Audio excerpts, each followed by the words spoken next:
Pleasure to serve under your chairmanship, and I would like to first start by congratulating my dear friend, the member for Swansea East, for securing this debate and for all her brilliant work highlighting the importance of speaking about the menopause. And I am very proud to be vice chairman on the APPG for menopause that she chairs, and I think we've done some brilliant work together, and we will continue to do brilliant work together. And I think we have finally lifted the lid off the menopause jar, and the genie is out of the bottle.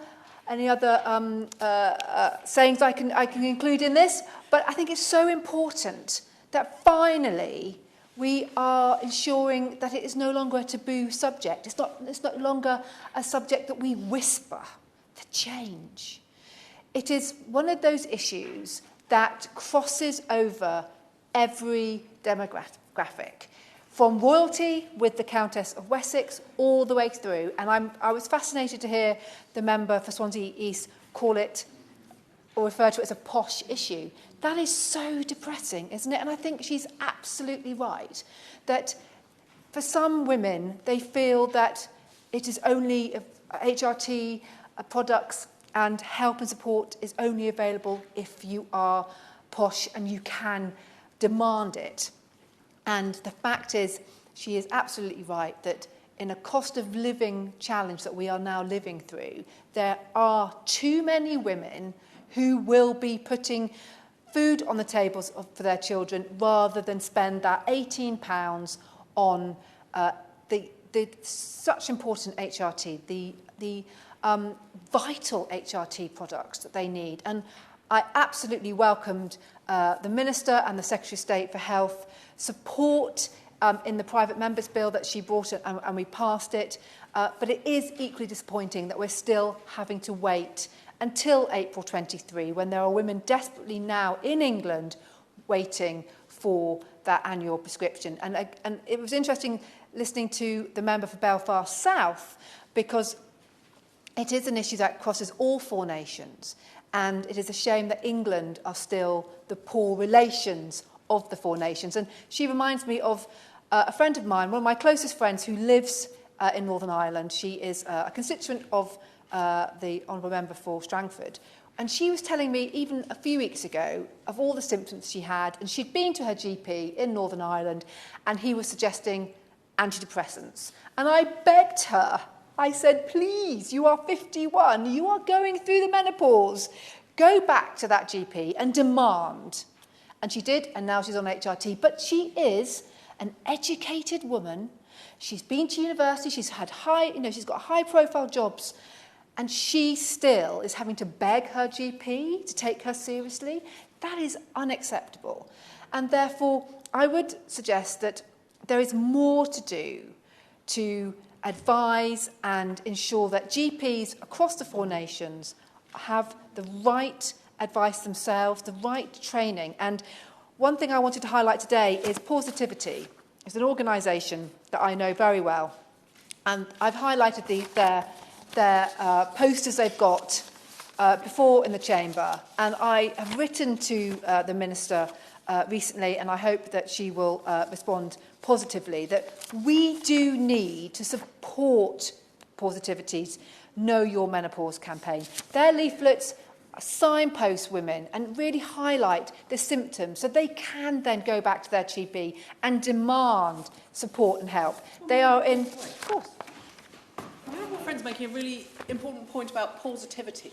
Could I just say, I think there's a brilliant case for all of those smaller regional self-help groups and campaign groups that have sprung up, that have published documents like Claire Hattrick from Hampshire, who's published a whole book about self-help, that maybe there's a case for DHSE to look at some small funding streams that could make sure that their work is disseminated much more widely, so that your friend in Northern Ireland, all of us have friends who have not had the confidence, knowledge, expertise to necessarily go to their GP and say, this is what I've got, please can I have?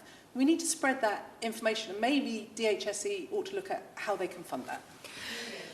My right honourable friend for Romsey and Southampton North is absolutely right, and that is why I've said in the letter to the Minister that we do need to provide support for organisations like Positivity and others so they can signpost people. These posters are brilliant. They are in Urdu, they're in Punjabi, they're in French, Dutch, German, English, and also my right honourable friend for Swansea East will be delighted to know Cymraeg. And so let's really support women from all walks of life, but also let's support families. I have just this morning been to talk to a group of Year 10 pupils in Pimlico Academy, and they were asking me what I was doing this afternoon, and I said I was going to be speaking in the menopause debate.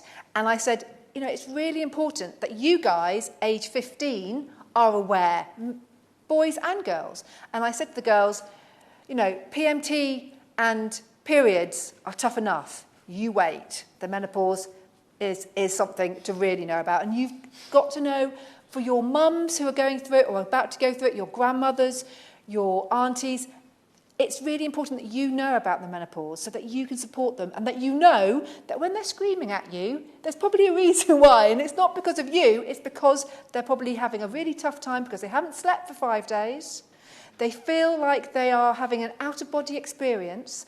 They do not feel themselves, and then they take it out often on their families. And again, it's really important that husbands, partners, brothers, fathers also understand what their females are going through. But, you know, we have come a long way. The government has been listening. The minister, I know herself, takes the lead on this.